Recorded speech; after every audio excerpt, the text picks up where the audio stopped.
Okay, let's talk about proxy chains, what they are and how they work. So imagine this hypothetical scenario. So this is you, and you're getting ready to hack a website, right? And you run an Nmap scan, and basically that scan gathers details about that website, right? But the website you just scanned also just collected data about you, since every Nmap scan that you perform uh, and sent to that website had your public IP address. So your public IP address basically just goes over here and it just tells this website who's doing this. So you might ask yourself, um, how do I anonymize myself? How can I stay hidden? So, well, the answer is proxy chains, and that's why I'll be answering and showing this video today. Okay, so before I actually explain what proxy chains are, I'll just explain what proxies are first, because you need to know that. So, as you can see here, we're the same computer, and we have that server that we're making contact with, right? So, like what I showed you previously was we were making direct contact with it, right, with our own IP address. So that's the no-go. So what we can do instead is use a proxy server, right, which is this in the middle. So what's going to happen here is that we're going to put it in between our computer and server, and this proxy server will basically send out scans for us using its own IP address instead of ours, right? So what's going to happen is we're going to make contact with this server, and this server will use its own IP address and make contact with this server here. So when they check who's doing this, it'll come up with this proxy server's IP address that's right here. But there's a big issue here, right? Because you might think, oh yeah, if they trace it back, they'll just find the proxy server IP address and they won't find me. Well, the problem is, right, that these proxy servers all have logs, right? So basically what's happening here is that this proxy server will log your IP address. So it will be like saved here, right?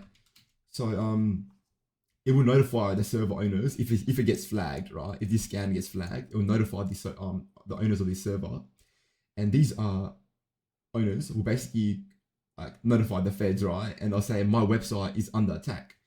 And what's going to happen is that the feds will come and they'll investigate it and say, yeah, whoever is doing this is using a proxy server. And what these, so let's say the feds. So they'll contact these people here. They'll say, yep, we need to know who's doing this. They'll tell them, right? And then they'll show exactly your IP address, right? And the feds can be like, oh, whoever is doing this is this person right here. So that's a big problem. And then they're going to come knock on your door and yep, that's a big issue that we're trying to mask here. Okay, so how do we actually get around this? And that's the answer is proxy chains. Our first option is using multiple proxy servers, which is a proxy chain. So instead of having one proxy server like I showed you before, it will send it through multiple, right? So it will go like this.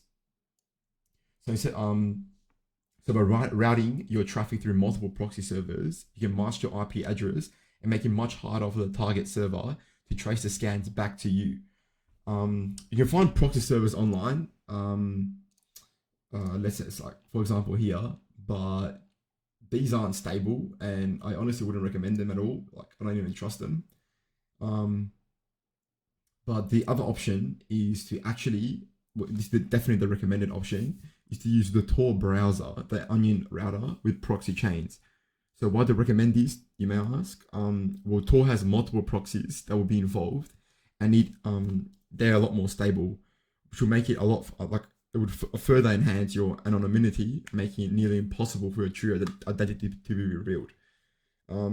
This way you can carry out your activities without leaving a traceable footprint. But to be honest, if they really wanted to find you, they can. But yeah, let me just show you how to actually set this all up and how to do this.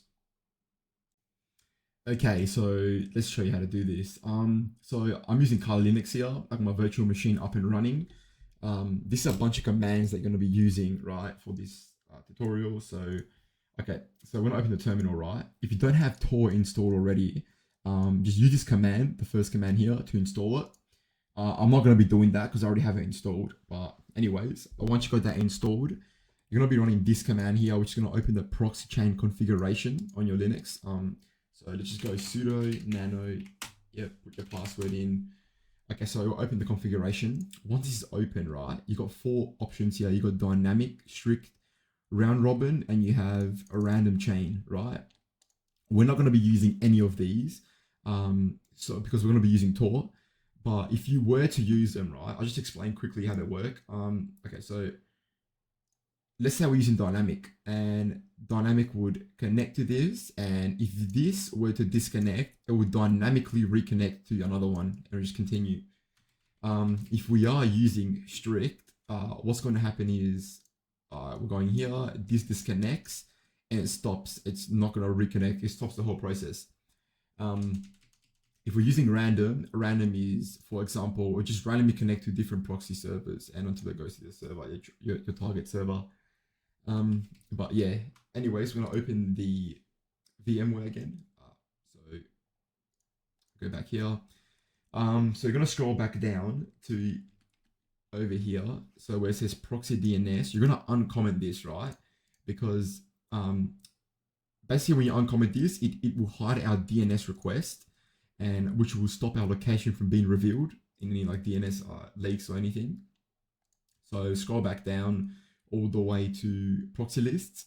So as you can see here, it's already the default is already set to Tor, and 9050 is the onion port. So this is using SOCKS 4. We're going to be using SOCKS 5. There's multiple ones here, but I'm not going to explain these in this video because it's going to be a long explanation. But I'll save it for another video. But just know that HTTP, HTTPS, SOCKS 5, like SOCKS 5 and HTTPS are the best. So just go here and do SOCKS 5. Is this command here that you're going to be putting in? Not a command, but it's going to setting another server. So 127.0.0. Oh, 0.0.1.9050. So that's all you need to do. You're just going to save this and exit. Once you have saved and exited this, basically all you're going to need to do is just go back in the terminal, run sudo service tor start. So this is going to start the tor service. We can just do that using this command, and we can just check the status. So once you started that, actually, you just go put that password in.